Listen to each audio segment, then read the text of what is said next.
Well, to get a closer look at the issues and where the candidates stand, Democratic strategist Hamza Khan joins me now. Thank you so very much for being here tonight. Thank you for having me. Okay, Bloomberg potentially getting in the race here.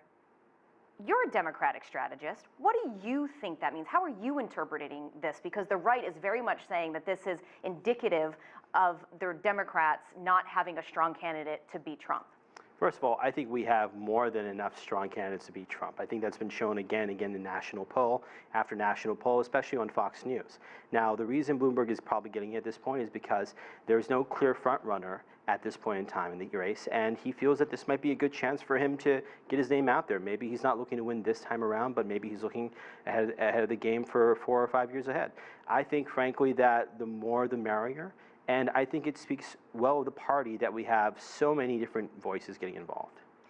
If Bloomberg does come in, who does he take votes and money away from? I would say he'd probably take votes and money away from Buttigieg more than anyone else. Buttigieg has the most number of billionaires on his side so far in the race.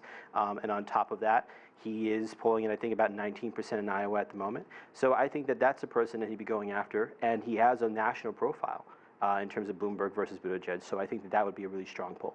When we're talking about polls, are the polls at the national level or at the local level the more important? Should we be paying attention to what's happening at the national level or what's happening in Iowa and what those polls are coming out with? Because this country is designed to be a federated democracy, it's more important for us to be focusing on local polls more than anything else. Every single race in the country makes its own mark in terms of our democracy. And so what's going on in Iowa specifically is what we should be paying attention to for Iowa, what's going on in New Hampshire, for New Hampshire, Maryland, Virginia, for those states respectively.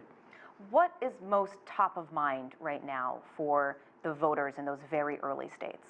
Probably in Iowa, it's going to be the economy. This is a state that's been hit incredibly hard by Donald Trump's disastrous economic policies, especially the ongoing trade war with China. In New Hampshire, you're probably going to have the same issue, in addition to nationally the malaise we have with how Donald Trump is conducting himself in the White House. But a lot of those voters are farmers. They have been impacted by this trade war with China, but they're very loyal to Donald Trump. And now that they see a potential outcome to this and $50 billion being floated, doesn't that give them an impetus to perhaps get behind him even more? Perhaps, but Americans across the country are getting tired of Donald Trump and his rhetoric. And the ongoing investigations and scandals around his White House, including the other day with the Trump Foundation being shut down and being fined $2 million for Donald Trump misusing funds that were earmarked for charity, that suggests that Americans are not going to be staying with this man much longer. There's a lot of talk, obviously, you're talking about some of the things facing the White House right now. Impeachment is something that everybody is talking about, at least here in D.C. and in the Beltway. Is it actually an issue when you get into these little local communities? Is that what they really care about? Because we saw with Matt Bevin that he tried to nationalize the Kentucky gubernatorial race, and it didn't help him. That's because Matt Bevin was completely incompetent and had made a lot of enemies in the state that otherwise has been carried by Republicans for years and years. Aside from the gubernatorial race, there were plenty of races across the board where Republicans won. Now, in terms of Donald Trump, he's president of the United States. We're not talking about the gubernatorial election of Iowa. We're talking about the man who's in charge of running the entire country and running the U.S. economy into the ground. Even if Donald Trump is able to recover in some way after all of the scandals that are currently happening, there's still the fact that Americans feel like they're getting less bang for their buck because of his tax policies and everything else he's done in the last 3 years. What do you think, though, overall, for those results that came out earlier this week in those races? What do you think that tells us about what to expect for 2020? We should expect a wipeout of the Republican Party at the national level, more than likely.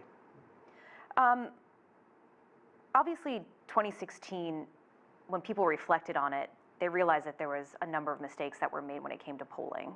And one of them was that they didn't really reach out and get to those,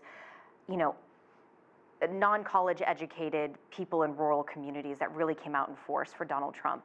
Do you think that the polls that we're seeing now have corrected that problem? They're actually getting to the right people and weighting them heavily enough in the polling? I think the biggest challenge for polling in 2016 is that the people who are running the Clinton campaign were looking at the wrong polls. They were looking at national polls rather than looking specifically, like you said, into local communities in the grassroots sort of focus. I think this time around, all the campaigns have done extensive internal polling in addition to the external polling that's constantly being done. And I think for the most part, we've corrected this problem. Very quickly, last question here. Who do we see, or who do you see dropping out of this race, and when? We have a lot of candidates still in this race. I couldn't predict which one's going to get out first, but my hope is Kamala Harris. She's made a mockery of herself, and being from Maryland, having her office in Baltimore and nobody knows where it is, she's not the right candidate for this country. Hamza Khan, thank you so much for your insight. Thank you.